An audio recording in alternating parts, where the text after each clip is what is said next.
Boa noite a todos. Vamos lá. Nosso tempo é curto, então vou tentar fazer um apanhado. Também tem aqui da nossa equipe o Lucas, que vai falar também alguma coisinha rápida para vocês, para se situarem com relação ao que está acontecendo e qual o objetivo da gente estar aqui junto, né? E também isso aqui, que era para ser uma palestra, apenas uma palestra, acaba sendo uma forma de consultar todo mundo e também colocar todo mundo a par da revisão do plano diretor, né? Eu vou passar alguns slides bem rapidamente. Eu estive aqui há um tempo atrás, a gente já falou alguma coisa, né, sobre como é que é a legislação que envolve tudo isso e o que a gente precisa fazer agora na prática aqui no nosso município, não é? E naquela oportunidade também falamos um pouquinho sobre a operação urbana consorciada e nós vamos ter assim, esse assunto como um dos assuntos importantes. E já aproveito aqui, faço um convite a vocês, que amanhã, aqui nesse mesmo local, às 7h30, vai estar uma pessoa especialista no assunto, que nós contratamos no começo da gestão do Altimare, porque esse é um dos instrumentos mais importantes do Estatuto da Cidade. Então, foi feita uma contratação que fez um pré-estudo sobre isso. E amanhã ele vai estar aqui, seria muito interessante que todos pudessem comparecer para entender melhor e detalhar tudo isso, que evidentemente eu não vou poder detalhar aqui, não é? Mas amanhã é um dia muito importante nesse processo todo. Mas para entender esse processo, vamos lá então começar, onde que é aqui? Vamos ver. Aqui tem uma equipe que está fazendo, né, a equipe de governo, a equipe da CEPLADEMA e mais o CDU, que estão fazendo todo esse trabalho de revisão do plano diretor, não é?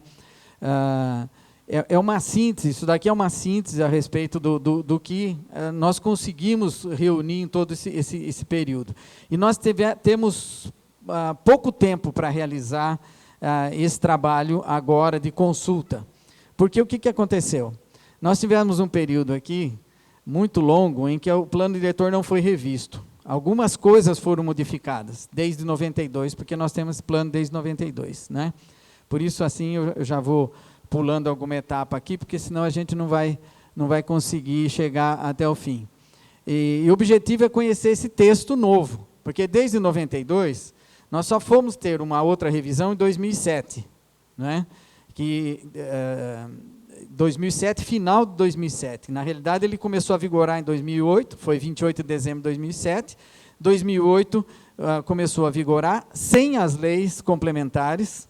As leis complementares só foram enviadas para a Câmara em novembro de 2008, quer dizer, passou um ano todo sem as leis complementares. As leis complementares são as de zoneamento e parcelamento.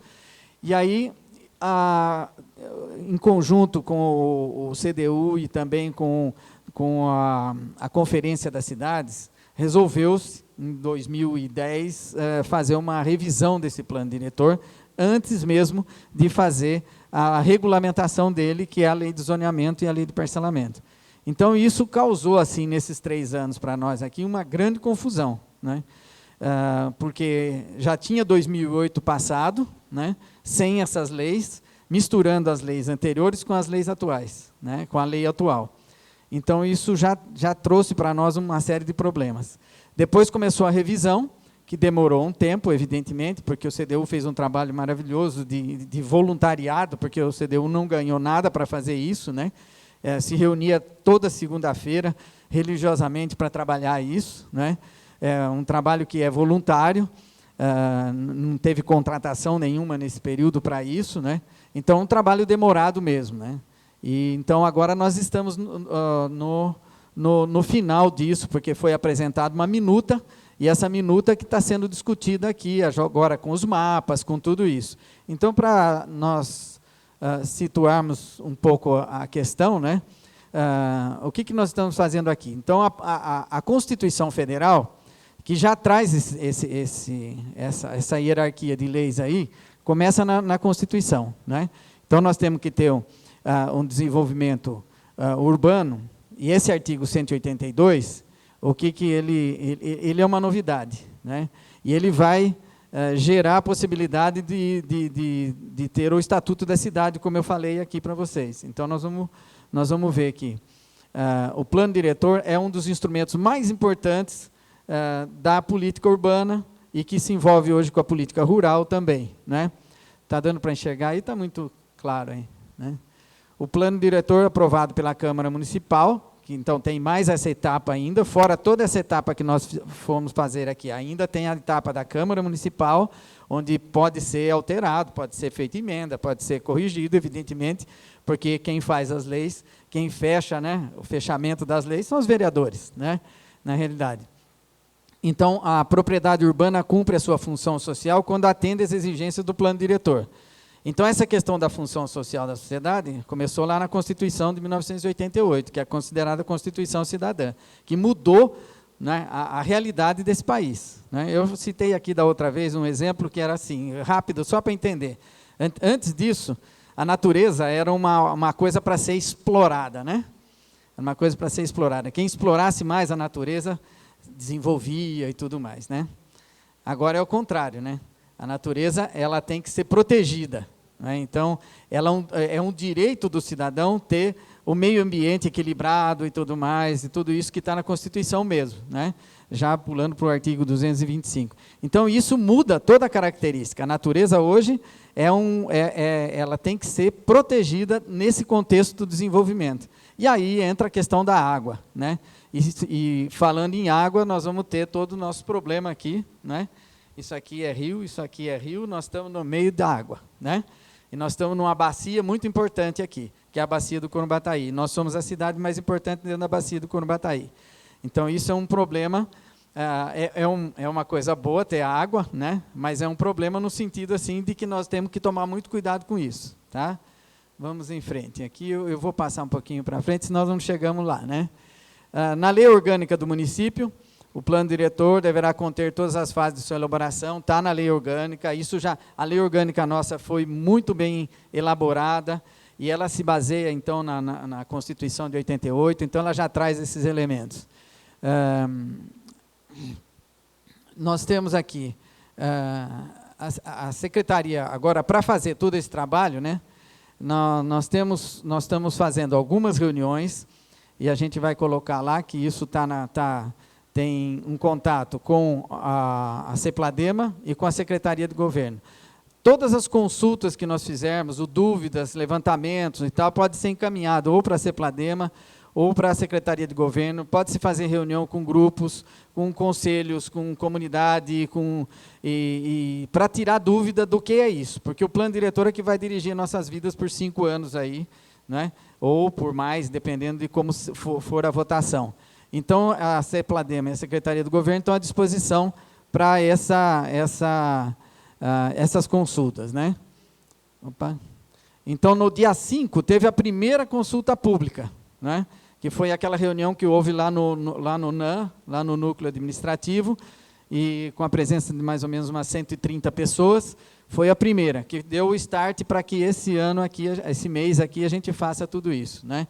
Completando o que eu falei no começo, essa dificuldade, depois a gente vai tratar um pouquinho desse assunto, essa dificuldade que nós tivemos de conviver sem a lei as leis reguladoras, acabou nesse impasse que houve com relação ao Bossa Nova e algumas regiões da cidade, e acabou num processo, e esse processo está aguardando uma sentença do juiz, e que provavelmente a gente tenha que agilizar tudo isso para que em fevereiro isso esteja na Câmara. Por isso que eu estou dizendo que esse mês é um mês puxado com todas essas consultas, né? Então, depois teve essa etapa preparatória, eu vou passar rápido, né? Como que nós vamos fazer essa construção, né? O texto está disponível na internet, está disponível também na secretaria, né, na Secretaria de Governo, o texto do plano diretor, e está disponível nesse site aqui. Está dando para enxergar? www.rioclaro.sp.gov.br, CEPLADEMA, está ali, é fácil de achar. Então, o texto do plano diretor está ali, e o que eu aconselho? Que a gente pegue esse texto, aprofunde, dê uma lida, para poder entender como é que ele funciona, né? Aqui nós vamos passar alguma coisa rápido. Esse texto aí está lá na internet, tá? Eu só pus aqui só por curiosidade, mas esse texto está lá na internet explicando mais ou menos como é que vai acontecer. E dia 24, 25 e 26 nós vamos fazer audiência pública oficial sobre isso, né? Então, a partir dessa audiência pública, nós vamos tentar lá votar as coisas mais, assim, que a comunidade apresentou, para depois formar um documento que o governo vai sintetizar isso e mandar para a Câmara Municipal, né? Então, esse texto está lá, é uma parte do texto, está tudo lá na internet, é só consultar. O plano diretor vai ser acompanhado, então. Isso aí também está na internet, lá. O plano diretor vigente, a edital para audiência pública, está lá na internet. Quem quiser ter curiosidade de ler o edital para depois participar das audiências públicas. E a apresentação do plano diretor, que é mais ou menos o que a gente vai fazer aqui rapidamente, né? E, junto com isso, nós temos aqui, além do projeto de lei, a minuta do projeto da lei complementar, nós temos o perímetro urbano, a lei do macrozoneamento do município, unidades regionais de planejamento, zoneamento urbano, zona especial de interesse social, sistema viário e expansão. São os mapas que fazem parte do plano diretor. Então, isso é só clicar ali que vocês vão ter acesso ao mapa, né? Para saber como é que isso está constituído. Essa lei do parcelamento do solo está lá, está o projeto de lei do parcelamento do solo. E a do zoneamento, que é a mais importante das leis complementares, que é mais ou menos o que está aqui nesse gráfico, nessa mapa, é o que está lá também, né? Formulário de propostas e emendas do plano diretor, está ali também, pode ser feito via internet, e formulário para as propostas de emendas, né? Isso, essas emendas, eu pus em algum lugar aí, essas emendas devem estar na Secretaria de Governo até o dia 20, agora, para poder entrar nas audiências públicas. Então, quem tiver interesse, grupos, né, para apresentar projeto, alguma coisa, ou contestar alguma coisa que está escrito ali, tudo, deve fazê-lo, né? Os mapas são aqueles que eu citei, e esse aqui é o principal, que é o do zoneamento, né? Quer dizer, existe um mapa geral, né? E aqui o detalhamento do zoneamento, que depois vocês tiverem curiosidade para vir ver aqui, que nós vamos passar por ele. Então, essa etapa preparatória já começou no dia 5. O conceito do plano diretor, isso daí nós já trabalhamos aqui numa outra oportunidade, né? O plano diretor de desenvolvimento é um instrumento básico da política urbana. Então, ele é o que vai definir para nós onde constrói, onde não constrói, quanto não constrói, para onde vai, onde é o limite urbano, onde é o rural. É ele que vai dizer isso para nós, tá? Então, juntamente com a área urbana, nós temos outras áreas que precisam que também fazem parte disso, que são os distritos, as áreas isoladas, né, que hoje começam a ter o seu crescimento também, né, e algumas delas já estão até se ligando ao núcleo urbano maior, né, o caso de Ajapi, que já está praticamente encostado com o núcleo urbano maior. E aqueles que não são distrito oficial, né, eles são unidades isoladas, urbanas isoladas, onde se coloca também infraestrutura, onde tem IPTU, onde tem tudo isso, né? Então, muitos poderão até depois discutir a questão de construir loteamento ou alguma coisa nesses locais também, porque são áreas urbanas, né? São áreas urbanas. Bom, aqui tem uma série de requisitos que são básicos do plano diretor. Então, quando lá no começo, as diretrizes do plano diretor, quando vocês estiverem lendo, estão voltadas para isso, porque o município ele tem que pensar como um todo, né? Ele tem que olhar lá na periferia, ele tem que olhar lá aquela mata que está lá naquele cantinho, aquele rio que está lá, aquele córrego, ele tem que olhar para tudo, para o meio ambiente, para tudo isso, para as zonas industriais, onde que a gente vai pôr isso, como é que é a relação das zonas industriais, o conflito, porque urbanismo é conflito, não tem outro jeito, né? Crescimento urbano é conflito, não tem que esconder isso, ninguém vai ficar em paz totalmente, nós temos que discutir e chegar num consenso, é esse que é o importante, né? Porque conflito vai haver a todo momento, né? Seja com questão de de matéria-prima, seja com questão de investimento, seja, né, as mineradoras estão aí para dizer o que a gente que está acontecendo. Nós estamos cercados de mineradoras, estamos cercados de mata, temos a floresta, temos os rios. Então, é conflito, não tem como não ter conflito, né? Nós temos que chegar num consenso, a sociedade tem que chegar num consenso, e esse plano diretor vale por um tempo, né? Depois, senta de novo, começa toda a discussão outra vez, para mais 5 anos, ou 10, se for o caso, né? O ideal é que a gente, pelo Estatuto da Cidade, é obrigado a fazer em 10 anos, mas preferencialmente de 5 em 5 anos. O nosso mundo muda muito, né, nesse tempo. Você esperar 10 anos com uma lei restritiva, às vezes, complica, né? Então, é preciso pensar nisso, como é que a gente vai fazer. Mas passou esse tempo, vamos sentar de novo, vamos conversar, vamos fazer outro plano para mais 5 anos. E assim vai, né? Mas que é conflito, não tem como não ter, né? Então, alguns itens estão aí sobre isso, a respeito da infraestrutura da cidade, da área verde, de tudo mais, não é? Então, habitação é um problema sempre sério, né? Sempre carente de habitação, então temos que criar habitação. Então, tudo isso são projetos, são diretrizes que o plano diretor deve abordar. Por isso que tem alguma interface com as áreas setoriais, habitação, turismo, segurança, tem essa interface também com essas áreas, não é? Não é só aquela questão urbana propriamente dita, né? Então, tem a interface com cultura e tudo mais. Bom, os mapas a gente já falou. Nós temos no plano diretor unidades regionais de planejamento, que depois vocês pegando ali vão poder ter oportunidade de ver, né? E cada uma tem, essas unidades é para que se estude o planejamento de cada unidade. E discuta as centralidades novas, né? Novos polos comerciais, então descentraliza, né? E ao mesmo tempo cria novas centralidades. Como é que vai ser isso? Como é que é o transporte até lá? Como é que é o comércio naquela região? Como é que é o comércio no Cervezão, comércio no Guanabara? Como é que é o comércio nas outras regiões? Vai ficar daquele jeito? Vai ter os serviços da prefeitura naquele local? Então, tudo isso faz parte desse contexto, porque a gente tem que pensar a cidade como um todo. E o município tem que pensar naquilo que é importante para ele fazer o desenvolvimento, né?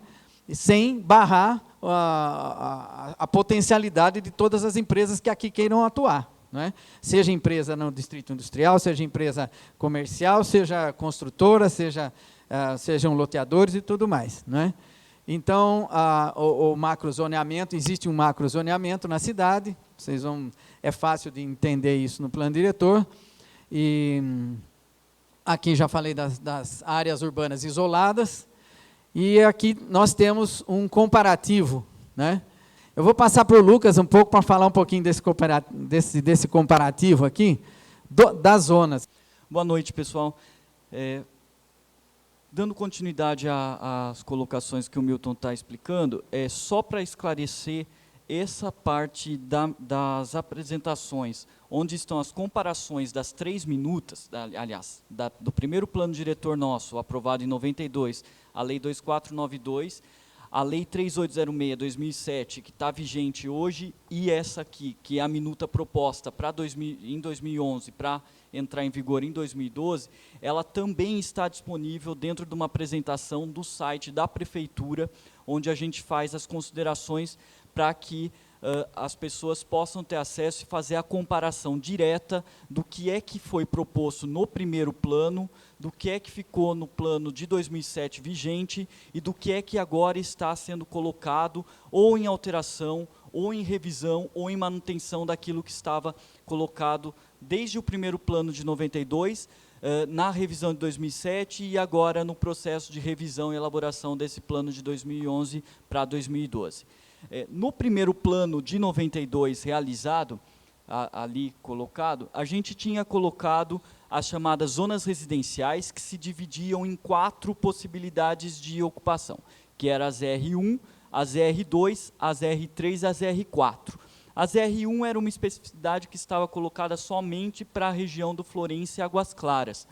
No plano de 2007, ela acabou sendo absorvida se transformando numa ZR, uma zona residencial, assim como passando a abranger aquilo que é Florença, Águas Claras, mas também com a semelhança do que está no Cidade Jardim, no Floridiana, no Jardim América, em parte do Jardim São Paulo. E na revisão de 2011, a gente está adotando e dando sequência à terminologia criada no plano de 2007. Uma das críticas que alguns dos membros do Conselho de Desenvolvimento Urbano faziam quando da alteração, da revisão do plano em 2007, era justamente para a alteração do conceito das zonas como estava colocado em 92. Então, a gente tinha essas zonas residenciais, as zonas industriais, a zona central, as zonas especiais, que deixaram de ter a mesma terminologia em 2007. E agora, na revisão, no processo de 2011, a gente está dando essa manutenção para a mesma nomenclatura. Então, aquilo que existia hoje, que está sendo chamado de ZUD, Zona de Uso Diversificado, que é, aqui no mapa, essas áreas mais cinzas, que abrange a maior parte do território urbano da cidade, ela está sendo mantida na minuta de 2011. Aquilo que era zona residencial, a terminologia também está sendo mantida. Há algumas alterações colocadas dentro dessas zonas residenciais, é o caso do Florença e do Águas Claras, que passa a se tornar como uma zona especial em função do todo o passivo ambiental que existe dentro daqueles dois loteamentos, as questões diferenciadas do uso e ocupação que precisam ser preservados dentro daquele loteamento. Então, a gente dá manutenção ao plano que está vigorando na cidade, estabelecendo o que é um processo de revisão do planejamento na cidade dentro da lógica dos 5 anos. As zonas industriais, que no plano de 92 eram divididas em 5 ou 6 zonas, não me lembro agora de cabeça, e que em 2007 passou a ser chamada de ZPI, Zona Predominantemente Industrial, e Zona Industrial, ZI. Agora, no processo de revisão, elas passam a ser somente as ZIs, as zonas industriais. Isso porque, em 2007, com as zonas predominantemente industriais, aconteceu de que você podia ter uma combinação de residência, de comércio, serviço, aonde tinham barracões e algumas atividades industriais, que cria uma série de conflitos com os vizinhos, com os moradores que estão lá. E aí tem aquela questão de quem está estabelecido antes, de quem tem mais direito, a indústria que produz ou o morador que está estabelecido com a sua família morando naquele bairro. Dentro disso, para evitar esses conflitos, nós tentamos verificar o que é que tem de uso e ocupação já estabelecido para a cidade. Então, nós temos alguns bairros que passaram a ter uma predominância industrial, mas que ainda tem residências. O que acontece? O direito adquirido de quem está lá em cima, ele é preservado e ele é mantido. Mas qual é a vocação para aquela área realmente? Qual é o que acontece hoje e o que o mercado direciona para aquela área? É a indústria ou é a residência? A gente tem casos, para ilustrar um pouquinho, no Jardim Mirassol, por exemplo, que era uma antiga área que era residencial e que de um tempo para cá, coisa de 10 a 15 anos para cá, passou a ser de uso também industrial. E tem uma série de terrenos ali ainda à venda e que a maioria deles são vendidos para a construção de barracões e galpões industriais. E a gente tem quadras onde tem uma única residência e o restante é tudo de barracão industrial. E tem conflito, tem problema de morador que procura direto a secretaria para fazer reclamação, que procura a CETESB para fazer medição de ruído, de barulho, para tentar minimizar os seus problemas. Então, tentando evitar isso, a gente considera as zonas industriais para que se direcione o desenvolvimento da cidade, a geração de emprego em áreas corretas, em áreas onde não tenham perturbação de moradores, onde elas realmente tenham o seu uso findado, o uso consolidado para a questão industrial. Aqui no mapa, elas estão nessas áreas roxas, né? Para a gente ter uma ideia, esse é o Distrito Industrial, a Avenida Brasil, indo para Japi Ferraz, e outros eixos que também são colocados perto ali da Washington Luiz para a zona industrial, que também são áreas que já estão implantadas essas indústrias. nós tínhamos as zonas de comércio que eram colocadas em corredores. Então, nós tínhamos a Avenida Castelo Branco, a Avenida Visconde, a Rua 14, a Avenida Brasil, as avenidas de trânsito rápido, que eram chamadas de zona de corredores comerciais. Ali era colocado com uma facilitação, isso em 92, para que a gente instalasse galpões industriais, instalasse também oficinas, instalasse áreas de guarda de caminhão, de ônibus e assim por diante, em função da facilidade de escoamento desses objetos. Isso se perdeu no plano de 2007. Algumas dessas áreas passaram a ser chamadas de corredores de atividades diversificadas, mas algumas perderam. E os corredores de atividades diversificados, eles têm um uso muito mais amplo. Pode moradia, pode prédio, pode posto de gasolina, pode escola, pode igreja, enfim, é uma miscelânea que cria conflitos para a cidade. Na revisão de 2011, nós criamos duas modalidades dos CADs. Os CADs, os corredores de atividade diversificada, predominantemente industriais, e os corredores de atividade diversificadas, predominantemente comerciais.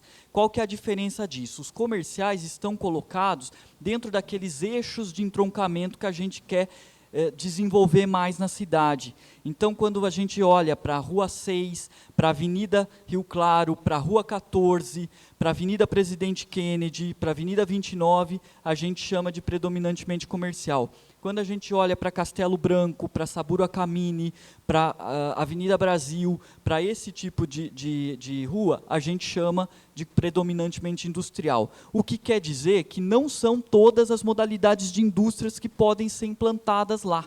São algumas, são indústrias leves, são indústrias que não vão gerar um grande conflito. É o que aqui no plano a gente chama de indústria do tipo 1 e indústria do tipo 2. Ou seja, aquelas que têm um processo de produção controlável, que não geram emissão de ruído e emissão de gases, que são controlados ambientalmente. A zona central, que era colocada dentro da área central da cidade, se dividia em duas, tinha a Zona Central 1 e a Zona Central 2. A Zona Central 1 era aquela que está aqui, onde nós estamos no passo, em função da área de tombamento histórico. Então, pegava-se toda a área envoltória do tombamento, como do museu, né, o Casarão da Baronesa, o Gabinete de Leitura, a estação ferroviária, e que se transformava nas áreas onde a gente tinha algum tipo de ocupação mais restritivo. Na Zona Central 2, que abrangia até a Avenida Rio Claro, ia da Avenida 19 até a Avenida Rio Claro, e o que não estava na Zona Central 1 era o que estava na ZC2, que é da Rua 1 até quase que a Rua 14. Essa ZC2 eram áreas onde já tinha um uso mais permissivo. E aqui a gente cria, no plano de 2007, a zona central passou a ser chamada de zona especial. E as zonas especiais do plano de 2007, elas não têm nenhuma regulamentação, elas não seguiram com legislação específica e nem também com a descrição do que é que se pode implantar. Se eu posso fazer prédio, se eu posso colocar um galpão industrial, se eu posso colocar comércio, isso não está colocado no plano de 2007. Na revisão de 2011, a gente coloca a criação de 7 zonas especiais, e uma delas é a zona especial do centro, que ela coloca dentro dessa área do tombamento do IFAM, aqui por conta da estação ferroviária, e que vem até a Rua 9 da região central de Rio Claro. E mais outras 6 zonas especiais colocadas. A zona especial do Florêncio e Águas Claras, como eu já tinha colocado, a zona especial do Alangrei, a zona especial do Parque Tecnológico, a zona especial do campus da Unesp, tem a zona especial também são 7 total colocadas, e agora aqui no mapa elas estão todas discriminadas dentro da minuta do plano diretor, com a descrição do que pode ser colocada dentro dessas zonas especiais, inclusive já com a ocupação do solo e os coeficientes de aproveitamento. A outra era a zona de proteção, que a gente tinha em 92, e que foi mantida em 2007, agora está sendo mantida só com alteração de nome, ZPA, Zona de Proteção Ambiental. As ZEIs, as Zonas Especiais de Interesse Social, que são feitas para a regularização de fins do interesse de moradia, em áreas onde já tem pessoas morando, como é o caso do Orestes Giovanni, o caso de parte do Bom Sucesso, que ainda não está regular, outras partes da cidade, o Jardim Progresso, e elas foram criadas em 2007, 2 zonas especiais de interesse social, para o Orestes Giovanni e para o Progresso. Agora passaram a ser 12 zonas especiais de interesse social. Foi um trabalho que nós fizemos em conjunto com a Secretaria de Habitação, está dentro do Plano Local de Habitação, que já está aprovado, vigorando na cidade, e eles estão dentro do plano diretor agora, tendo a possibilidade de ser aplicado, para que a gente possa trabalhar na regularização dessa parte da cidade. Isso envolve, por exemplo, uma parte do Parque Universitário, um bairro que já é antigo na cidade e que ainda tem problemas de escritura.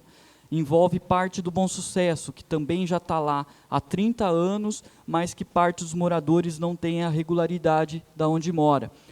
Envolve o Orestes Giovanni, conhecido como Pé no Chão, ali em cima da Unesp, uma área que também está lá desde 95 e os moradores não têm o título de propriedade. Então, são 12 áreas dentro da cidade, que está discriminado no plano com 3 usos específicos. Então, você cria as EIs específicas para regularização, as EIs para reserva fundiária e as EIs para implantação de novos conjuntos de interesse social. A zona de expansão, que é uma figura importante no plano, porque ela coloca quais são as áreas que a gente pode desenvolver a cidade, onde que a gente pode fazer novos loteamentos, para onde é que essa cidade pode crescer, ocupar esses vazios e preservar ao mesmo tempo os interesses daquilo que já está colocado. Essa zona de expansão, ela existia em 92 e em 2007 ela não é mencionada, ela deixou de existir. E agora, em 2011, ela foi colocada novamente e discriminada. E ela está colocada nessas franjas da cidade, onde estão essas áreas mais rosinhas, mais clarinhas aqui colocadas, que são pensando as áreas aonde tem terra e aonde tem possibilidade de atendimento com serviço e infraestrutura urbana. Com isso, há uma mudança no conceito do que é a zona de expansão. Recupera-se um pouco daquilo do que estava em 92, porque em 2007, as zonas de expansão que deixaram de existir, o que acontecia? Ela dizia no plano diretor que eu podia fazer loteamento na cidade onde eu tivesse a menos de 500 metros infraestrutura já implantada. Então, onde eu tivesse bairros que chegasse ônibus, que chegasse coleta de lixo, que tivesse água e esgoto implantado, iluminação pública e assim por diante. O que isso trazia para a cidade? Na verdade, trazia uma possibilidade dela crescer sem nenhum limite, sem nenhuma organização. E a zona de expansão não, ela disciplina para onde é que eu posso direcionar esse crescimento, onde é que eu posso ocupar essa cidade, com um pouco de regra. Aqui, agora, essas zonas que o Milton está colocando aqui, são zonas que estão sendo criadas pelo Plano Diretor de 2011, né, que é a Zona Especial de uso para eventos, né, é essa. Essa Zona Especial de Uso para Eventos foi uma proposta retirada do Conselho de Desenvolvimento Urbano, em função de a gente pensar na cidade algumas áreas para que se possa realizar eventos de grande porte. Por exemplo, nós não temos hoje na cidade um lugar onde a gente consiga organizar uma grande feira, um grande show, uma grande apresentação, uma convenção pública e assim por diante. Ela não está demarcada dentro do plano diretor, dentro do mapa do plano diretor, porque não existe lugar que seja de domínio público para que a gente possa implantar isso. Então, é uma necessidade, mas o plano diretor colocou essa zona especial, porque quando ele demarca dentro do projeto de lei, existe a possibilidade da gente depois regulamentar isso num momento futuro, quando a administração puder adquirir alguma área específica que tenha condições para alojar esse tipo de atividade. E que tenha condição significa uma área da cidade que não é pequena, não está no centro da cidade, não está numa área já consolidada, porque eu preciso ter infraestrutura para guardar carro, para ter segurança, para que a população possa chegar e ir embora daquele local com a segurança e ao mesmo tempo que se preserve o direito dos moradores ao lado, que não tenha a perturbação do seu sossego em função dos eventos a serem realizados naquele local. A zona de operação urbana consorciada também é uma das colocações do plano, que está aqui colocada nessa área laranja. Ela é uma zona que tenta estruturar parte do desenvolvimento urbano de Rio Claro para as áreas internas da própria cidade. Existe um ramal férreo de 12 quilômetros que vai aqui do leito quase da divisa de Santa Gertrudes até o distrito de Batovi. Parte desse ramal férreo da Avenida 24 até Batovi, o governo federal já passou isso para o município de Rio Claro, então já pertence, já é de dominalidade pública, e como ele está numa área que envolve parte consolidada da cidade e também que tem uma planiometria que é bastante plana, há uma proposta para que se pense um eixo estruturador do sistema viário de Rio Claro e do transporte público de Rio Claro. Em função disso, foi pensada a zona de operação urbana consorciada, que é a possibilidade do poder público fazer o desenvolvimento dessas áreas da cidade com parceria com a iniciativa privada. Parceria no sentido de que essas áreas têm algumas necessidades a mais, você pode construir mais nessas áreas em cima da contrapartida que é reservada para o município para ajudar a cidade a implantar essa avenida estruturadora e também equipamentos públicos para suprir as necessidades dessa população. Aqui é a continuidade da correspondência daquilo que era as R1, as R2, R3, R4, as R1, as R2, passaram a ser ZRs e hoje elas estão divididas em ZR e ZPR. As R3 passou a ser ZUD, vai ficar mantida como ZUD. As R4, que parte estava na ZPR, parte estava em ZUD e que está sendo mantido nesse conceito na revisão do plano diretor. Eu já expliquei um pouco antes para vocês o como é que era e o como é que está ficando, né? A nomenclatura, então, retomando, a gente está partindo da mesma nomenclatura do plano de 2007, não fazendo essas alterações. As zonas especiais, aí estão todas elas discriminadas, então a Zona Especial Central, Zona Especial do Campus da Unesp, Zona Especial da Avenida da Saudade, Especial da Floresta, Especial do Alan Grey, do Parque Tecnológico e do Residencial Florência Águas Claras.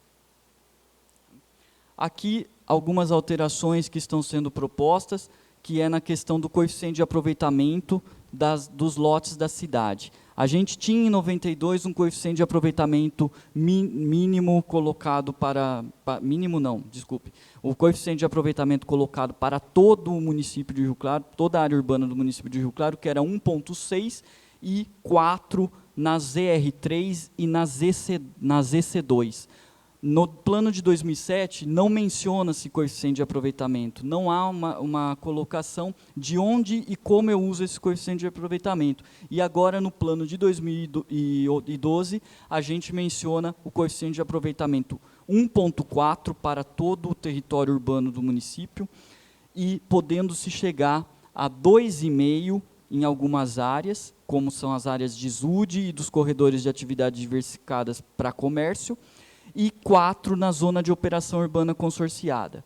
E o coeficiente de aproveitamento mínimo colocado de 0,2. Dentro desse conceito dos coeficientes de aproveitamento, por que tem a questão do mínimo e do máximo colocado dentro da outorga onerosa? É até um assunto que está sendo colocado aí em discussão pela mídia, do que é a outorga onerosa, e há quem diga que a outorga onerosa só deveria estar nas zonas de operação urbana consorciada.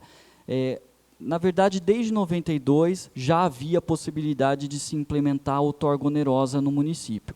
A outorga onerosa, ela não vale para toda a cidade e também não vale para todo tipo de construção. Ela vai ser aplicada em casos de alguns prédios, em casos de prédios específicos, aonde pode se construir. E o que significa essa outorga onerosa? Quando eu faço um prédio, né, eu estou colocando uma quantidade de moradores maior do que se eu fizesse uma residência unifamiliar. Né? Um lote ali que tem 1.000, 2.000 metros quadrados e, de repente, passo a ter 40, 50 famílias morando dentro dessa torre, né? Enquanto eu poderia ter só uma casa colocada. E eu tenho toda a infraestrutura já implantada na cidade. Aonde é que estão esses terrenos maiores da cidade? Estão nas áreas mais antigas, nas áreas mais consolidadas. Então, é preciso haver uma renovação da infraestrutura e da capacidade de atendimento dos equipamentos dentro dessas áreas. A rede de água que a gente tem passando no centro da cidade, foi trocada há 3 anos atrás, ela era do início do século XX, e levou mais de um século para se trocar. Ela já não acomodava mais a capacidade de suporte, não atendia mais a população que mora no centro da cidade. A rede de esgoto também se sobrecarrega. Os serviços da prefeitura, como coleta de lixo, como manutenção da cidade, o asfalto, a limpeza urbana e assim por diante, ele passa a ser mais oneroso quando eu tenho mais gente morando naquele espaço. Então, em função disso, se tem essa possibilidade de cobrar a outorga onerosa quando o empreendedor quer fazer um prédio e adensar mais aquela região. Por isso é que está sendo colocada a outorga onerosa. E a outorga onerosa, ela não está sendo colocada que eu vou pagar a partir do uso 0.1 ou 0.2. Ela está sendo colocada para as zonas de uso diversificados a partir do índice 1.4. Se eu usar até 1.4 do meu terreno para construir, eu não vou aplicar a outorga onerosa. 1.4, para vocês terem uma ideia, dá para construir prédios de até 5 andares, até 6, dependendo do tamanho do terreno, que então não fica livre do pagamento de outorga. Aquilo que passa do 1.4, 1.5, 1.6 e chega até os 2,5, aí é que há taxação de outorga. E nas zonas de operação urbana consorciada, há taxação de outorga, podendo-se chegar até o coeficiente de aproveitamento 4, mas a partir desse índice 1.4 também. Então, não é toda a cidade vai pagar outorga. Não é construindo uma única casa num terreno que se paga outorga, e sim para empreendimentos verticais. Deu para perceber que há muitos conflitos com isso, né? Essa questão de indústria, de comércio, de barulho, de tudo, é um acúmulo de coisas o dia inteiro na Cepladema, porque há realmente esse conflito. As pessoas, não vamos entrar no mérito aqui, por que foram construídos esses barracões, em lugar que não era para ser construído, ou se era para ser construído, né, porque antigamente era uma zona comercial, a pessoa entrava na prefeitura com uso indefinido e construía um barracão para comércio, ou uso indefinido. Daqui a pouco vai indo, vai ter uma indústria lá dentro. Aí vira um conflito tremendo, né? Então, isso acontece com templos, isso acontece com templo de Umbanda, com templo de evangélico, com igreja, com tudo, né? Então, esses conflitos sempre vão acontecer. Então, essa delimitação de zona, essa delimitação do que pode fazer, então, é só entrar, esses dados estão todos, isso aqui que nós estamos passando, está tudo lá dentro do site, para ter um resumo do que é o plano diretor. Daí, a gente lendo e abraçando isso, discutindo com as pessoas, discutindo com o vizinho, com associações, com conselhos e tudo, nós temos que chegar num consenso, né? Vamos falar um pouquinho dessa coisa que ele falou da operação urbana consorciada, da outorga onerosa, o que é, né? Tudo isso está no Estatuto da Cidade. Aquelas ex que estavam lá, estavam no Estatuto da Cidade também, foi um instrumento criado pelo Estatuto da Cidade. Porque um dos elementos mais importantes hoje que você tem é a questão do documento da terra, do documento da casa, né? E vejam o que aconteceu lá no Jardim Progresso. No plano diretor 92 já tinha fixado 8/20, né? Então, fez um loteamento, 8/20, daqui a pouco, assim, acontece assim na prática, né? Não tem jeito de você segurar, não tem como você fiscalizar tudo isso. Pessoa chama um parente e vem para lá, naquele 8/20. Vai lá, constrói um puxadinho aqui. Constrói alguma coisa, constrói um banheiro, constrói mais um quarto. Aí essa pessoa vai embora. Só que quando ela vai embora, ela não deixa para o outro morador, ela vende para um terceiro. Aquilo se dividiu. E aí você fica com aquilo na mão. Pode dividir? Não pode dividir? A promotoria entende que não pode dividir, em alguns casos, né? Alguns promotores entendem. Por quê? Porque quando você cria um lote, você cria uma mercadoria. Essa mercadoria não pode ser desfigurada, né? Essa mercadoria, inclusive reforçado pela Lei 9875 de 99, ela tem rede de água, rede de esgoto, rede elétrica, guia, sarjeta, área verde, área institucional. Tudo isso faz parte do lote que você comprou. Se eu compro um loteamento, se eu compro um terreno num lote de 10 por 25 ou de 10 por 30, é diferente de eu comprar um loteamento de 5 por 25. Né? Então, é uma mercadoria, está sujeita até ao Código do Consumidor. Se eu descaracterizo essa mercadoria, né, é como se eu comprar uma televisão de 29 e receber uma de 14. Então, é isso que acontece na prática do dia a dia. Em algumas zonas, alguns loteamentos, né, que na realidade o instrumento jurídico é o loteamento, no bairro é uma ficção, o que existe é o loteamento. Né? O que está registrado no cartório é o loteamento, que tem um contrato padrão, que tem tudo isso. Quando você registra um loteamento lá, ou um condomínio, é aquilo que está valendo. Né? É o que está lá no cartório. Então, esse é um conflito que a gente vive todo dia. E o Estatuto da Cidade, sabendo disso, que isso é no Brasil inteiro, né? E um dos documentos uma das coisas mais importantes para você melhorar a qualidade de vida, melhorar isso, é dar o documento. Mas não podia dar o documento à toa assim. Então, teve que fazer um estudo e criar uma zona especial de interesse social para dar o documento. Nesse plano diretor aqui, nós estamos passando até a sugestão do CDU também, saiu de lá do CDU, uma sugestão do Agnello também da habitação. Nós estamos passando o loteamento para 7 de frente, e não 8, para dificultar a divisão. Porque senão fica complicado depois para a gente regularizar isso. Né? Está passando para 7. Uma outra modificação, já vou lembrar também que ele falou aí, mas voltando lá para, eu já lembro já, voltando lá para as operações urbanas consorciadas, então eu volto para o Estatuto da Cidade. O Estatuto da Cidade, ele cria instrumentos urbanísticos e jurídicos para que nós possamos administrar isso aqui. Quando ele fala em áreas vazias, áreas não utilizadas, todos esses instrumentos, o Estatuto da Cidade, que ficou mais de 10 anos sendo discutido, né, até ser aprovado, finalmente, né, ele traz instrumentos para você mexer com essas áreas, né, tanto na questão do imposto progressivo, tudo isso, para evitar especulação e tudo mais. E tem um reflexo, assim, democrático muito grande, porque o Estatuto da Cidade é uma das leis mais bonitas, embora ela tenha alguns defeitos de redação, assim, vamos dizer, é um dos instrumentos mais bonitos.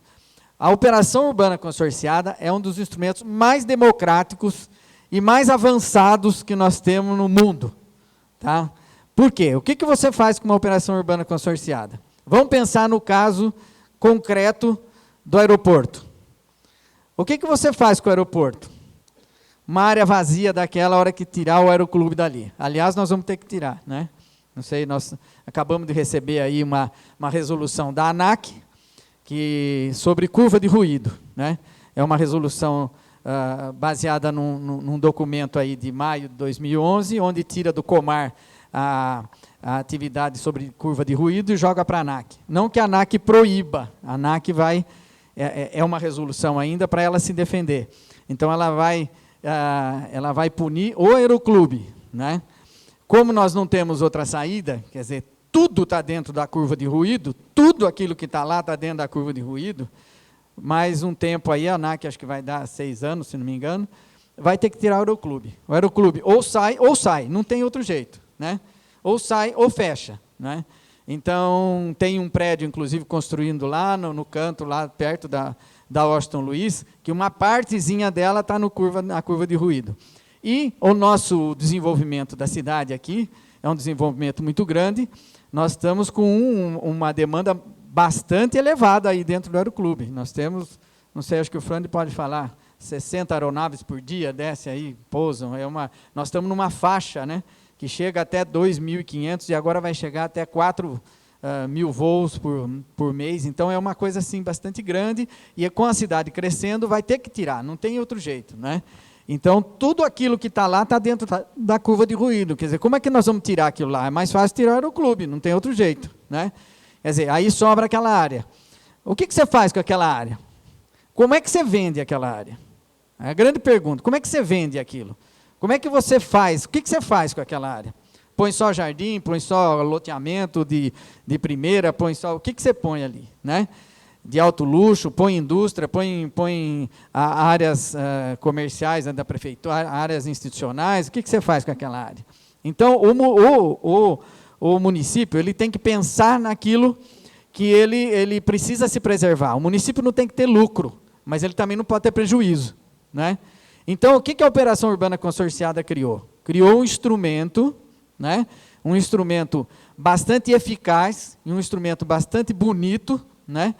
Do ponto de vista urbanístico, onde você divide as responsabilidades com todos que estão por perto, que estão morando ali, porque a Operação Urbana Consorciada não é só numa área vazia, ele pode ser numa área complexa. Né? Quem passa ali em frente ao Parque Antártica, hoje ali naquela Avenida Francisco Matarazzo, ali, em frente ao Parque Antártica, está vendo aqueles prédios que estão ali? Ali tem uma Operação Urbana Consorciada enorme, enorme ali.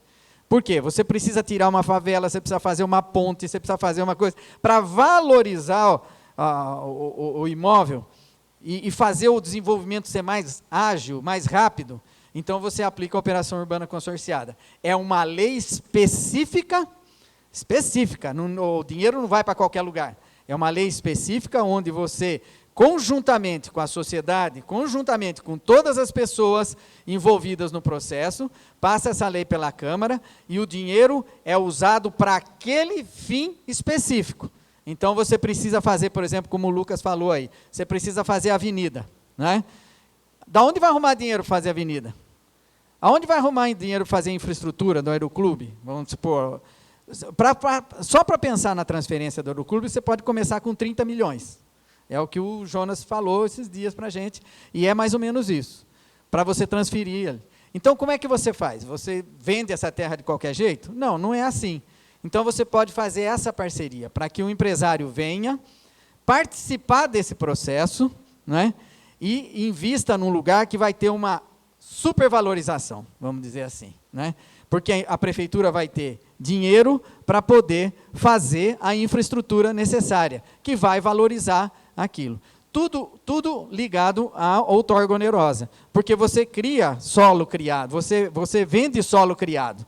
E o solo criado nada mais do que é você criar espaços mesmo. Você, né, do estudo que nós fizemos, nós temos, e amanhã vocês vão poder ver isso aí com Magalhães, só nesse trecho da avenida, em alguns trechos ali perto do aeroclube, nós temos mais de 1 milhão de metros quadrados de potencial construtivo. Só nessa região.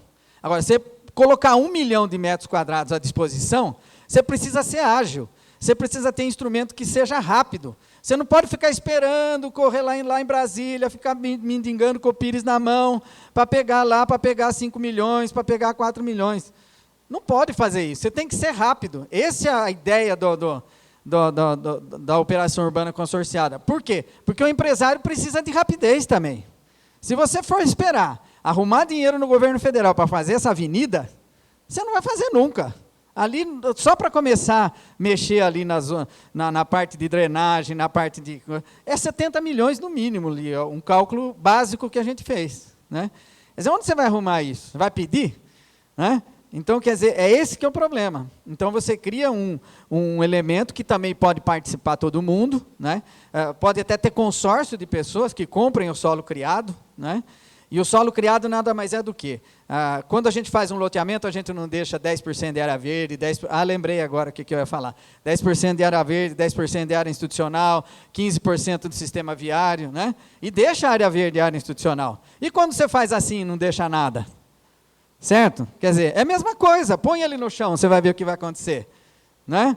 Quer dizer, então é isso que é o solo criado e a outorga onerosa. Não é para a prefeitura ter lucro, é para a prefeitura investir naquele local. Né? Quer dizer, quem vai ter lucro? É quem investiu naquele local. Quer dizer, o empresário que investiu naquele local, porque você vai valorizar toda a obra, você vai valorizar tudo. Né? E isso não é assim, você não vai pôr um preço maluco, não é assim que coloca. Né? O preço tem que ser discutido, ele nunca pode ser maior, geralmente ele é 40% menor do que o valor de mercado. Né? Quer dizer, então, esse é um trabalho que tem que ser feito em conjunto com a sociedade toda, criar uma lei, né? Essa lei tem que passar pela Câmara e dizer aonde você vai aplicar o dinheiro. Como vai administrar isso? Tem várias maneiras de administrar esse dinheiro. Pode-se criar uma entidade, como foi sugerido aí já no jornal, já estão falando em criar uma empresa de economia mista. Pode ser isso, pode ser uma outra coisa, pode ser desde que tenha um conselho, desde que as pessoas participem, né, desse conselho e fiscalizem a aplicação desse dinheiro, né, que nada mais é para ser feito naquele local. Né? Isso pode ser dividido em trechos menores, pode ser um trecho grande, pode-se querer tirar uma coisa do caminho que esteja atrapalhando. Me falem aqui nessa cidade, nos últimos 20 anos, o que nós tivemos de empreendimento? Se alguém conseguir lembrar aqui. Avenida, nenhuma. Coisas grandes aqui, nenhuma. Nada. Né? A única coisa que fizemos foi o shopping, restaurou o shopping, alguma coisa. Como é que está o nosso sistema viário? Então, como é que você cruza essa cidade aqui? É um horror. Isso estava parado há muito tempo. Há muito tempo está parado isso. Então, nós precisamos de agilidade. E o Estatuto da Cidade, que é de 2001, trouxe essa agilidade. O plano diretor último, de 2007, trouxe esse instrumento. Foi muito bem colocado. Esqueceram de colocar o torga-neurosa. Não sei o que aconteceu ali, mas era um dos itens que tinha que ter. Sem a outorga onerosa, que é uma outra lei que você vai ter que fazer, né? Você tem que fazer todos os instrumentos do Estatuto da Cidade têm que ser aprovados por lei. Não é uma coisa caseira. Você tem que aprovar por lei. Direito de preempção, você tem que aprovar por lei. O que é o direito de preempção? O município ele pode reservar algumas áreas, ele pode dizer isso no plano diretor, pode dizer isso na lei de zoneamento, pode dizer numa lei específica.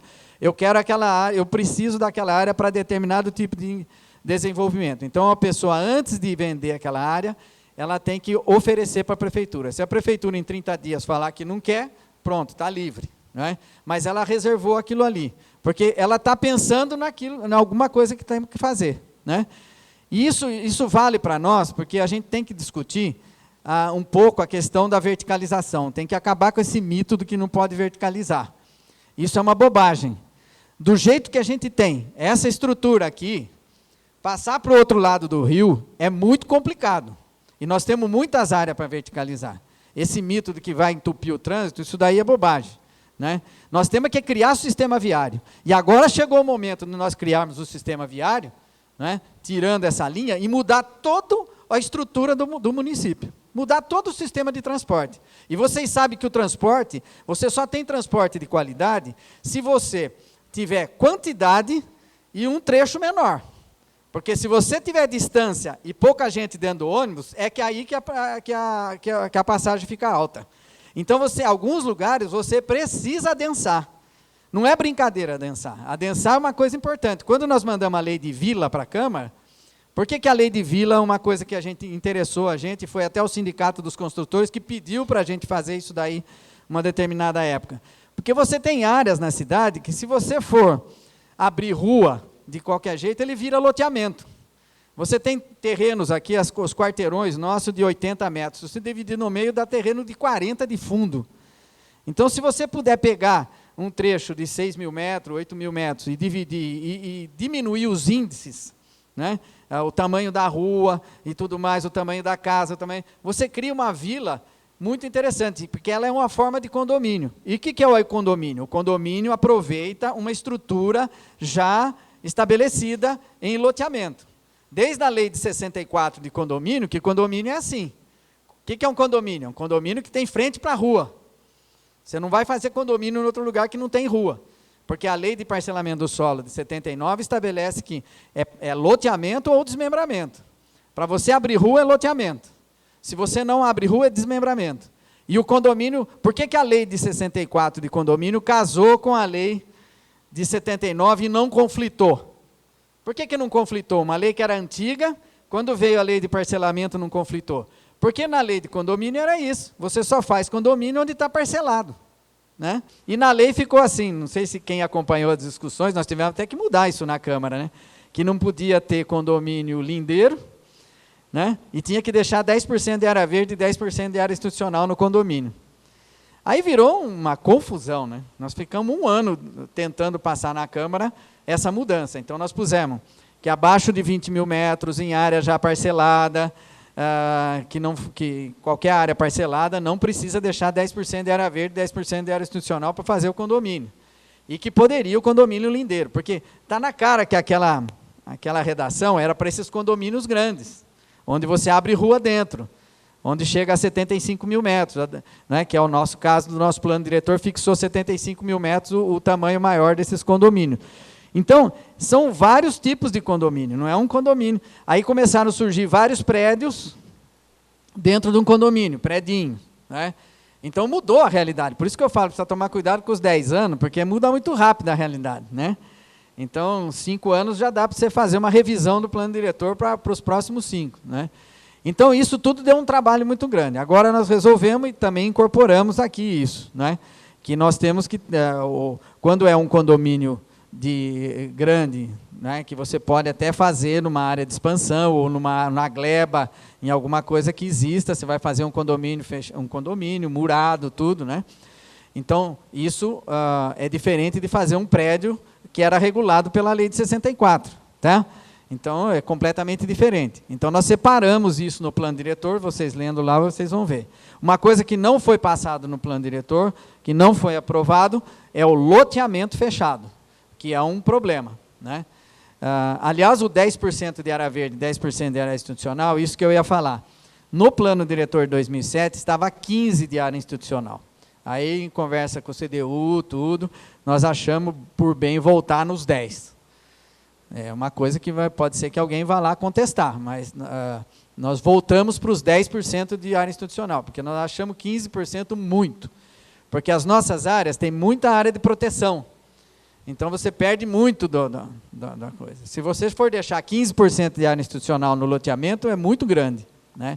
E esses condomínios que vão passar de 20 mil metros, eles vão ter que deixar 10% de área verde e 10% de área institucional. O que complica um pouco a gente no cartório.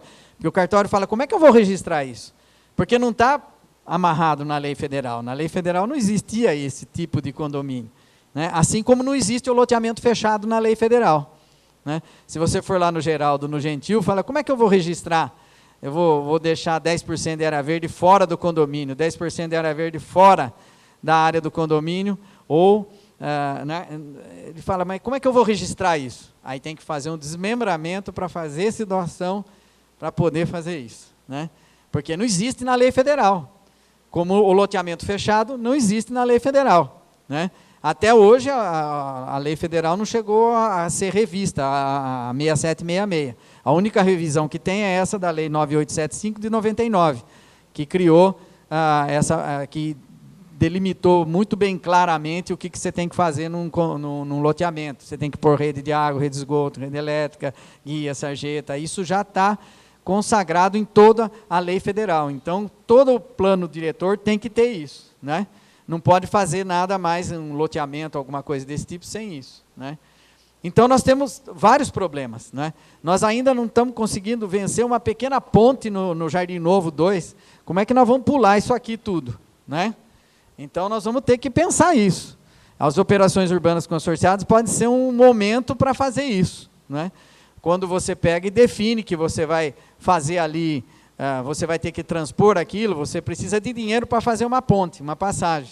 Então, você pode estabelecer nessa lei, ó, o dinheiro dessa outorga vai para fazer isso, para pôr um posto de saúde, para fazer drenagem, para fazer guia, sarjeta, para fazer tudo isso numa avenida que você queira fazer. Essa avenida tem que ser rápida. É lógico que uma operação urbana consorciada, ela, para quem conhece, já leu, lembra disso. Ela não é assim uma coisa para 2, 3 anos, mas ela permite ficar mais tempo, porque às vezes a área é grande. Quando a área é pequena, você pode fazer ela por 5 anos, 10 anos, 4 anos, porque você tem que atrair o investimento, né? E pode fazer a venda disso. É tão sofisticado esse instrumento que você pode vender título. Isso pode ser negociado até na Bolsa de Valores, né? Uma outra coisa que dá margem para a operação urbana também fazer isso é o seguinte, que está no Estatuto da Cidade, transferência do direito de construir. Vamos supor, eu tenho um prédio histórico na cidade, eu não quero que derrube aquilo lá, então a prefeitura foi lá e tombou, mas eu tinha um potencial construtivo lá, né? Então eu posso transferir isso para outro lugar, né? Eu posso transferir isso para uma operação urbana consorciada. Eu tinha lá direito de fazer 2 andares, eu vou comprar 2 andares aqui. Ou então, eu vou pegar em consórcio, vou comprar solo criado junto. Vou pegar 3 imobiliárias, vou comprar solo criado junto, né? Eu não posso comprar tudo, mas eu posso comprar uma parte desse solo criado, né? Quer dizer, empresas menores poderão entrar nisso, né? Não precisa ficar só na mão de uma empresa grande, né? Nós podemos dividir isso. Então, tudo isso tem que pôr na lei. Como é que vai ser a venda desse solo criado? Como é que vai ser a operação urbana consorciada? Então, nós temos várias em São Paulo que estão acontecendo. Isso já existia, a operação urbana consorciada, ela já existia desde a década de 70. Então, ela ainda não estava regulamentada pelo Estatuto da Cidade, não é? Que veio em 2001. Agora ela está regulamentada. Cada cidade tem que fazer a sua operação urbana consorciada se quiser fazer. Tem que fazer uma lei específica. Para cada uma, é uma lei. Não é uma lei para todo mundo. No plano diretor, o que nós vamos fazer? Nós vamos abrir essa possibilidade. Não está se discutindo a lei ainda. É aberta essa possibilidade. Quando quisermos fazer uma operação urbana, vamos sentar lá, vamos todo mundo sentar e vamos discutir como é que vai ser isso, né? É o caso, por exemplo, do Aeroclube, que eu estou falando para vocês. Aonde que a gente vai arrumar dinheiro se não trouxer dinheiro não é, das operações? Então, nós temos que ser rápidos. Isso eu acho que é uma coisa de rapidez para o próprio empresário poder investir, né? Essa avenida, amanhã vocês vão ver na palestra, se vocês puderem vir aqui, essa avenida, ela muda a cara da nossa cidade. E daqui a alguns anos nós vamos estar discutindo como é que nós vamos transpor esses rios aqui, né? Porque tem muita terra ainda por lá, mas tem muita terra interna aqui que a gente precisa ocupar, né? Então esse adensamento não é uma coisa ruim, não é? Não é uma coisa ruim, porque se você conseguir melhorar o transporte, melhorar o sistema viário, melhorar tudo isso, por isso que tem um mapa do sistema viário que está junto desse plano diretor, né? Porque algumas coisas do plano viário anterior nem foram aplicadas, né?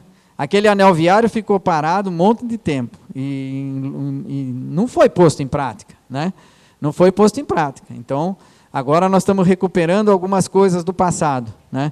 Essa área da cidade judiciária é uma área que nós estamos apontando para uma operação urbana consorciada. Felizmente, nós conseguimos 4 milhões, quase 5 milhões para fazer a avenida lá. Mas e se não consegue? E se não consegue? Como é que ia ficar aquilo lá? Onde ia pôr dinheiro? Quem que ia pôr dinheiro lá para fazer aquela avenida? Para acabar com aquele lixo, para fazer aquela área, só de anunciar o fórum lá, já triplicou o preço da terra, né? Então tem essas coisas do desenvolvimento urbano, você investe, então nós temos que fazer tudo isso em conjunto, temos que sentar, pensar como é que é isso, com que rapidez a gente faz isso, porque se for só ficar mendigando dinheiro no governo federal, ainda bem que nesses 3 anos aqui, o Du e a Olga tiveram uma felicidade de estar junto com o governo federal e trouxeram mais de 300 milhões. Né? Quer dizer, e se não traz? A cidade ia ficar mais 20 anos nessa situação. Né?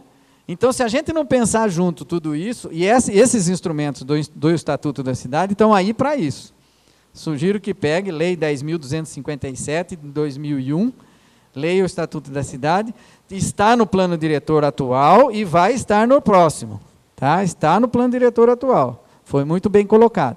Precisamos regulamentar, precisamos fazer tudo isso. Tem outros instrumentos também, que estão no Estatuto da Cidade, que pode ser utilizado, né? Mas aí já diz mais respeito também à área de habitação e mais umas outras coisas, porque antigamente dificultava um pouco o pagamento de terra para fazer loteamento de interesse social. Então, existem instrumentos baseados nessa lei de 99, que alterou a 6766, e também no Estatuto da Cidade, que permite você fazer com mais facilidade e não ter retrocessão e pagar com o título da dívida pública. Tudo isso tem que se mexer Porque com o título da dívida pública você tem que aprovar no Senado, né? Então não é uma coisa simples também. Mas tem essa alternativa lá também, né? E nós precisamos fazer moradia popular, a questão da violência está muito ligada a isso, né? O Brasília ficou um tempão sem documento. O São Miguel, que está lá na área da FEPASA, uma área invadida, está lá sem documento. Isso modifica um pouco as coisas. A gente que está mais próximo vê isso daí. Quando o bandido sabe que aquilo lá não está regularizado, sabe o que ele faz? Chega com aquelas caminhonetes dele, entra na casa, bota o cara para fora e fala, eu vou ficar 6 meses aqui, viu? E tchum, põe na rua. Por isso que o título da terra é importante, porque você começa a criar um bairro, você começa a estruturar o bairro. Muita gente lá, o que fez? Como a coisa começou a ser invadida, pegou, largou a mão, ou alugou para qualquer um, ou saiu fora, ou abandonou. Não tem documento até hoje, 400 e poucas casas. Aí a gente vai ver de onde está a origem da violência, onde que está a coisa, quer dizer, tudo isso tem relação, né? Se você não melhora a qualidade de vida, é complicado, né? Às vezes a pessoa fala assim, não, precisa trazer uma indústria aqui para gerar 10 mil empregos. Vamos pôr o pé no chão, não é fácil. Você trazer uma indústria que gerar 10 mil empregos, você vai trazer muito problema. É preferível você ir crescendo paulatinamente conforme as suas pernas, né? Às vezes é mais fácil você ter as indústrias que servem outra maior, né? Que arriscou isso, não que seja ruim, é impossível trazer, mas precisa tomar cuidado, né? Porque você cria problema social ao mesmo tempo. Então nós temos que pensar, isso tem que pensar em conjunto. Vai trazer uma coisa aí? Tem que fazer uma audiência pública, talvez, né? O povo quer que traga ou não quer que traga, né? Você vai gerar 5 mil empregos, você vai trazer no mínimo umas 15, 20 mil pessoas a mais aqui, né? Não é só 5 mil empregos, né? Você vai gerar um monte de coisa. Aí você tem que fazer habitação. Aí você tem que ter área para fazer habitação. Aí você tem que ter infraestrutura. Aí você tem que... Para vocês terem uma ideia, nós aprovamos agora mais ou menos 5 loteamentos já na área lá do Sobradão. A Foz do Brasil tinha na sua agenda o emissário lá para 2021. Nós tivemos que chamar a Foz, conversar com a Foz, ver como é que nós vamos fazer isso aí. Agora está se discutindo quem que vai pagar o emissário, porque senão cada uma tinha que fazer uma estação elevatória de esgoto. Mas 3 anos tem 5 mil pessoas morando lá. Aí você precisa do transporte, você precisa duplicar a avenida, né? Para não ficar que nem a Avenida do Estudante, que até hoje não duplicamos e tem acidente, e morre gente, e aquelas coisas. Então, esses problemas urbanísticos, eles estão no centro dessa discussão. Às vezes a letra fria assim, do texto não aparenta isso que eu estou falando, né? Mas é bom eu falar assim, alguns desses problemas que é para a gente pensar, está tudo ali. Esses conflitos que a gente tem com promotoria, com negócio de indústria no Jardim São Paulo, onde era a ZPR, ali no Wenzel, ali no Mirassol, lá no Kennedy, lá no Anhanguera, é um negócio desgastante, que um quer matar o outro, é uma coisa doida, você tem que ficar apartando, às vezes nós somos o alvo, entendeu? Ameaça de morte, essas coisas. Por quê? Existe o conflito. Por quê? Às vezes coisa mal redigida, mal feita, né?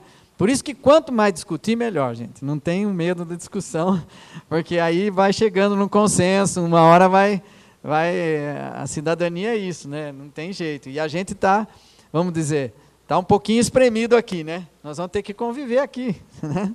Nós estamos um pouquinho espremidos aqui. Até a gente passar daqui para lá, passar por lá, vai ter uma série de problemas. Você vê a própria floresta que nós recuperamos agora, né? Uma série de coisas, é uma visitação de mais ou menos 1.000, 1.500 pessoas por final de semana lá. Agora você tem que pôr água, aí tem gente morando lá dentro, aí tem droga, aí você tem que segurar as pessoas que entram num lugar que é perigoso, que não pode entrar, que pode cair galho na cabeça. Quer dizer, você faz a coisa, mas sempre você tem o troco por trás, você tem que cuidar disso, né? Então não é fácil, né? Você receber 1.500 pessoas na sua casa ali para alguma coisa não é fácil, né? E aí vem o Estado, briga com a gente, porque aí tirou o restaurante, pôs o restaurante, tem que ter água, tem que ter banheiro, tem que ter coisa. Então é bonito, mas traz problema, Então, esses problemas têm que ser discutidos, né? Se faz convênio, se não faz convênio, de onde que vem o dinheiro. Vocês sabem que o município ele não tem dinheiro para investir, dinheiro limpo para investir. Mal ele paga as suas contas, né? Então, tudo isso, não estou trazendo aqui solução, não. Estou trazendo a discussão mesmo, né? Porque a solução está na cabeça de todos nós, né? Não está na minha cabeça, ninguém é dono da verdade aqui, a solução está na cabeça de todo mundo. Quanto mais a gente discutir, participar de conselhos, participar das coisas. Nós fizemos várias reuniões de conselho, a agenda, tem uma agenda lá que está nesse próprio documento aqui. Então, se quiser participar também e ver o que está acontecendo, discutir, porque é assim que a gente vai construir essa cidade, é assim que a gente vai ter uma possibilidade de avançar e não ficar estagnado, porque Rio Claro deu uma estagnada, né? E agora está se recuperando, porque o próprio desenvolvimento, né, do país também está ajudando, né? Então você vê que já mudou, a cara da cidade mudou, né? Você vê que construindo aqui, construindo ali, construindo aqui, não sei o quê. Então é sinal de que o dinheiro começa a circular de novo, né? Porque teve um tempo que o dinheiro não circulava aqui. O cara, para ir no barzinho, ele ia para Piracicaba, porque você não sustenta um bar aqui, né? Um restaurante bom, você tinha que ir embora. Por quê? Porque o dinheiro não circula no local, o dinheiro circula fora. E nós temos uma vantagem e uma desvantagem, né? Nós temos uma vantagem de estar num cruzamento de rodovia, mas é facinho de ir embora, né? Então você resolve almoçar, você vai gastar dinheiro fora, né? Você resolve comprar um presente, você vai comprar um presente fora.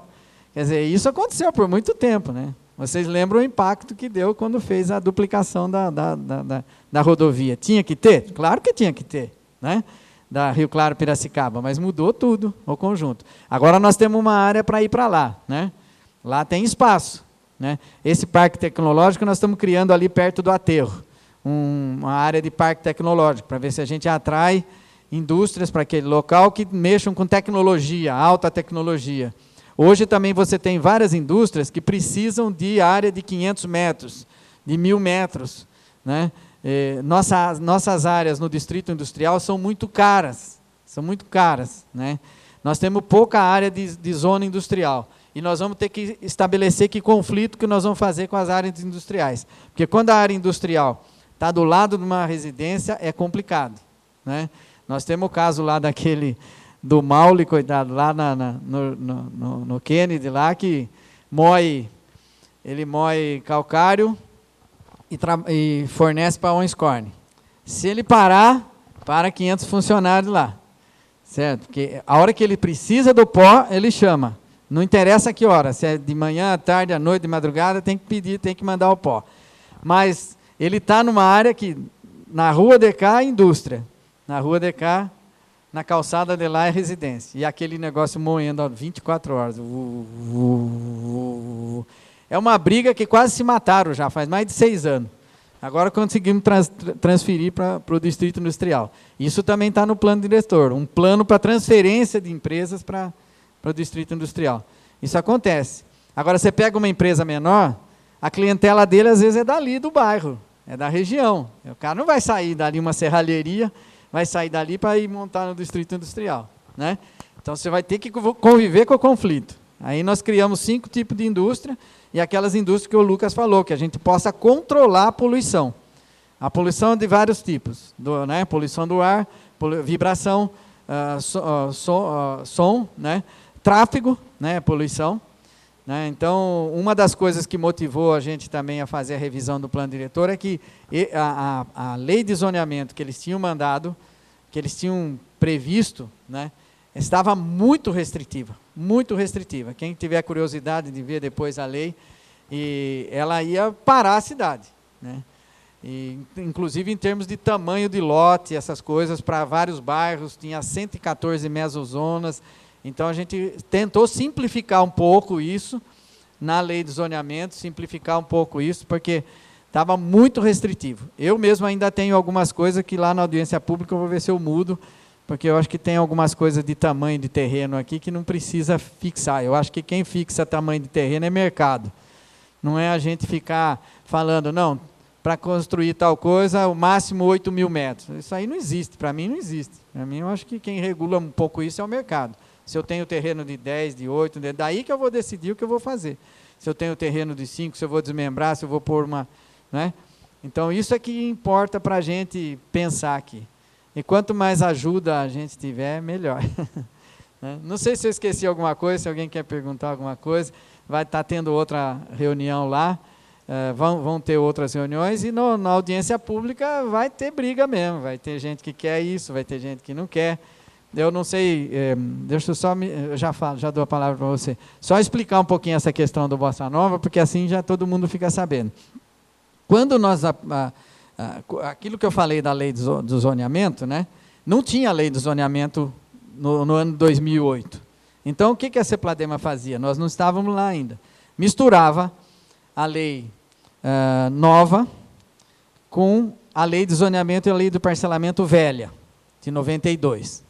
Bom, aí nós entramos e começamos a discutir isso. Estava complicado, né? Por quê? Porque a matriz da lei nova acabou com toda a lei antiga. Como o Lucas falou, não existe mais ZR2, ZR1, ZR3, não existe. Não existe. Né? Aí entrou um recurso, nós tínhamos negado a construção lá, porque era gabarito 2 lá. Aí entrou um recurso, através da Lia, que já tinha participado do CDU, era secretária do CDU, conhecia, trabalhou dentro da CEPLADEMA, estava aposentada, ela fez um recurso. Ela falou, mas não tem, não dá para usar as duas. Ou você usa uma, ou você usa a outra. Ou você revoga. Como a gente tinha discutido que não dava para revogar o plano diretor, porque já tinha corrido 1 ano, ia ser uma confusão mandar essa revogação para a Câmara, então nós decidimos, e aí o jurídico aceitou a tese da revogação. Então, na tese da revogação, o que aconteceu? Todo o zoneamento anterior foi embora. E ele não estava regulamentado. Né? Nessa área, curiosamente, que vai dar uma discussão hoje à noite e vai dar uma discussão lá, curiosamente, no plano diretor novo, esse de 2007, do pontilhão da 29, seguindo pela linha até a Batista Russo, seguindo até a João Polastre, vindo aqui até o Boulevard e vindo aqui e fechando aqui no pontilhão, foi autorizado construção de condomínio e verticalização. Nesse plano. É que não foi aprovada a lei de zoneamento. Então, lá estava R1 e R2. R2, multifamiliar. Em toda essa área, da Vila Paulina, um pedaço da Vila Santo Antônio e Cidade Jardim. Toda essa área estava com permissão de verticalização. O CDU resolveu voltar atrás. Nós resolvemos voltar atrás, como o Lucas falou. Então, voltamos a ter o gabarito 2 lá. Não quer dizer que numa discussão maior não possa liberar. Né? Então, isso é uma coisa que aconteceu. Então, por isso que foi liberado Bossa Nova, porque ali podia os R2, podia multifamiliar. E isso está no texto do plano diretor, não está no texto da lei de zoneamento. Está na lei do plano diretor. E o plano diretor está valendo. Enquanto não aprovar esse novo, enquanto não aprovar a lei de zoneamento, ele está valendo, tem que cumprir. Né? Tem que cumprir. Se tirou o direito adquirido daquela região e tal, isso não é problema nosso, foi aprovado na Câmara. Nós temos que respeitar nesse momento. Quando a pessoa entra com um recurso desse, é difícil você derrubar um recurso desse. Né? E aquele pessoal que nós tínhamos contratado para fazer a operação urbana consorciada, o estudo, né?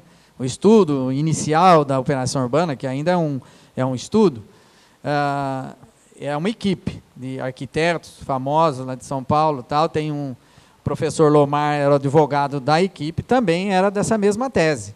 O plano diretor revogou tudo, né? Revogou toda a matriz anterior, inclusive os nomes, né?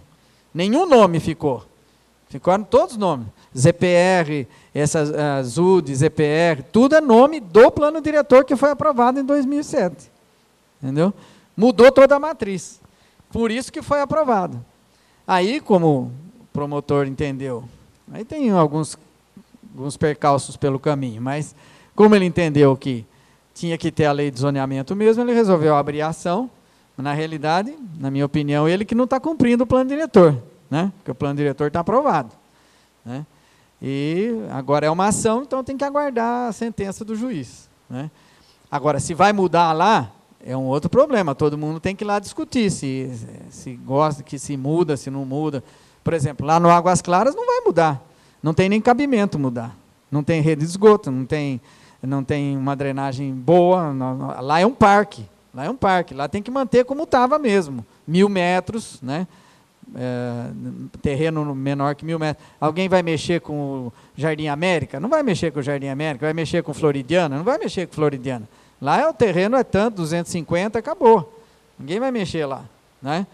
Nesse momento, se tiver um movimento grande e todo o bairro achar que deve mexer, aí aí vai para uma votação, se a Câmara aprovar, aprovou. Mas esse atual está aprovado. Está aprovado, ninguém tira esse atual, né? Senão nós teríamos revogado, teríamos voltado atrás, né? Mas não é assim, você não revoga uma lei de plano diretor de uma noite por dia, que teve audiência pública, que teve uma porção de coisas. Pode até ser criticado, mas ele foi aprovado, né? Então isso que aconteceu lá, só para vocês saberem que um conflito desse acontece quando você muda a situação. Eu era a favor dos direitos adquiridos, mas eu tive que ceder, porque era uma coisa aprovada. Eu fui o primeiro a criticar a perda dos direitos adquiridos. Mas se você tem que mudar uma região como essa do Jardim São Paulo, por exemplo, não tem mais jeito. Você vai derrubar todos aqueles barracões? Não tem jeito.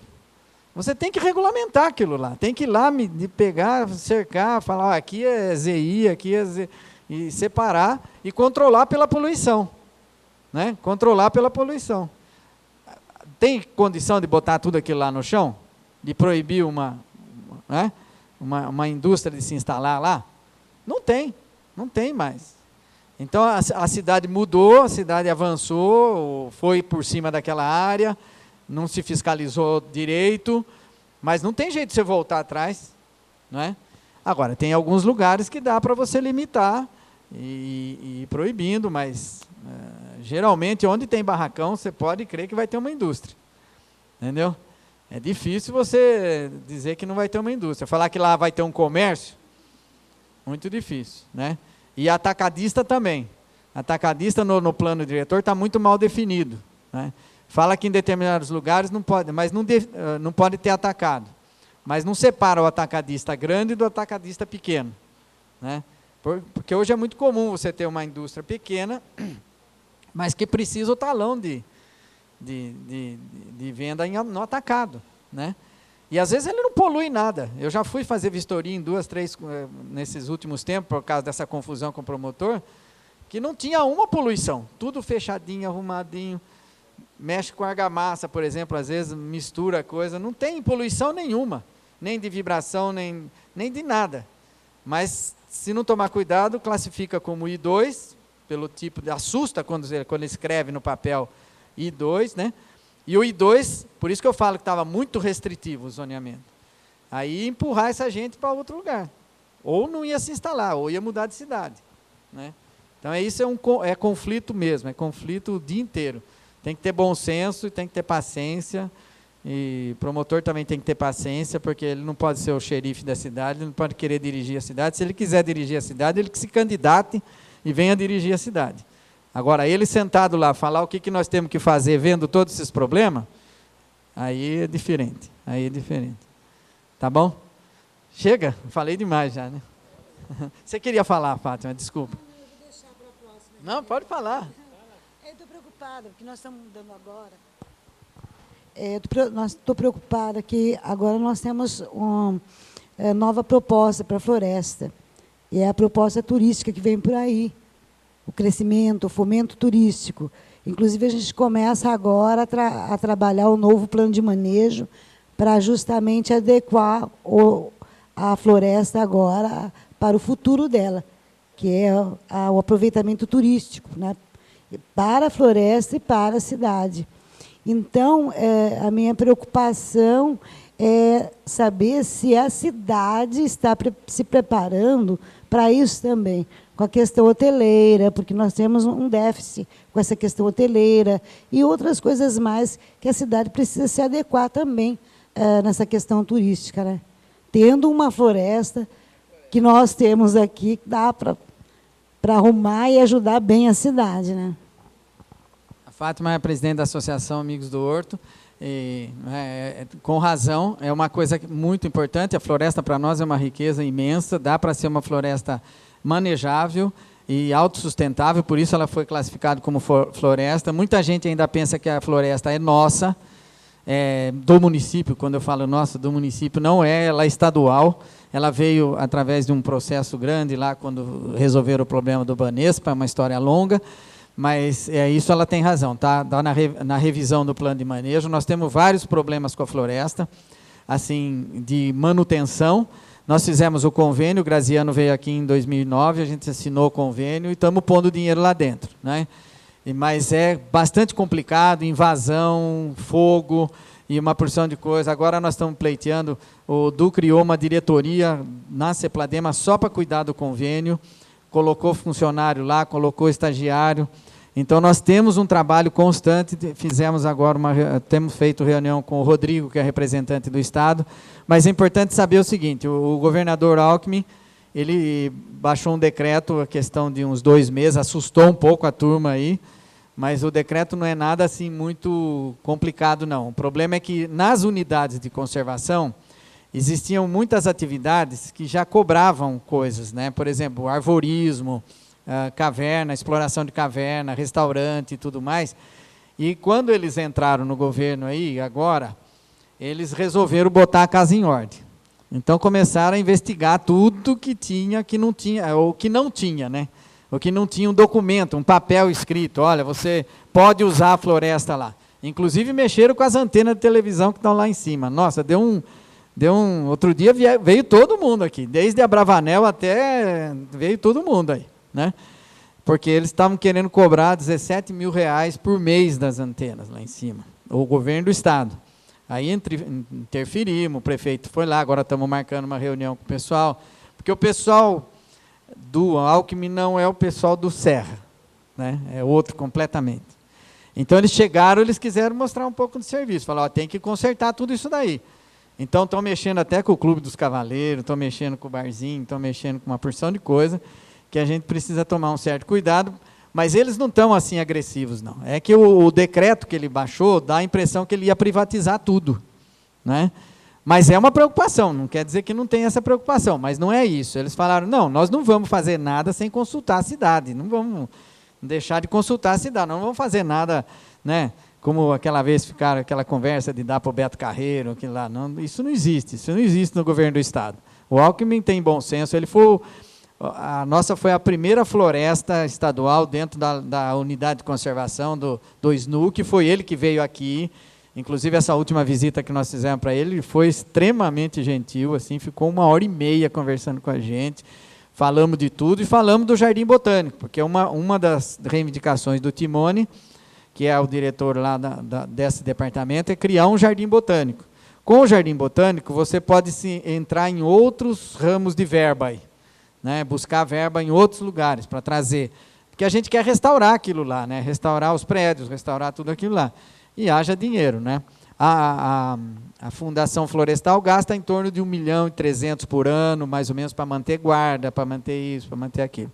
Mas mesmo assim nós precisamos, por exemplo, tem 400 hectares ali, num canto aqui perto vamos dizer, mais próximo do São Miguel aqui, que precisa reflorestar. Isso custa uma grana. Não é fácil reflorestar, né? Custa uma grana. Então tem que fazer parcerias para poder reflorestar, porque foi feito um plantio mal feito e as mudas praticamente degeneraram e não está lá, uma área perdida. Nós temos que correr e reflorestar isso, né? Mas custa dinheiro. Então precisa estar trabalhando, tem essa diretoria está trabalhando, o pessoal do governo do estado também está trabalhando.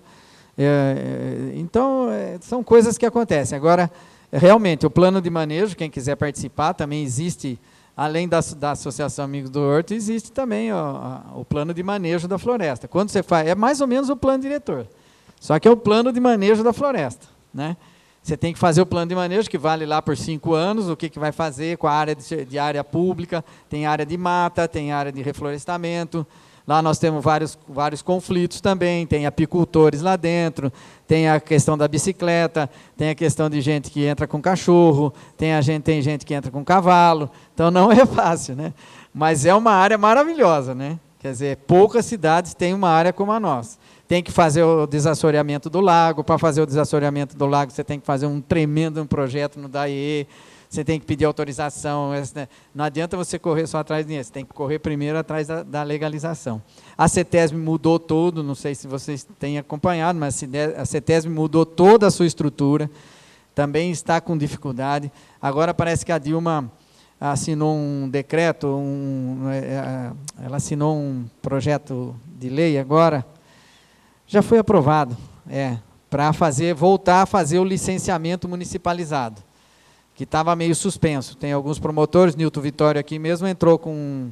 Nós tínhamos feito o convênio por licenciamento municipalizado para empresas e tudo mais, então está voltando. Então a CETESB está se estruturando de novo, mas dá um pouquinho de trabalho. Para a gente também, ela dá trabalho. A gente também dá trabalho para vocês, porque está mudando também o sistema, mas eles também dão trabalho para a gente, porque demora muito para resolver as coisas, né? Mas é isso aí. Mas está caminhando, está caminhando.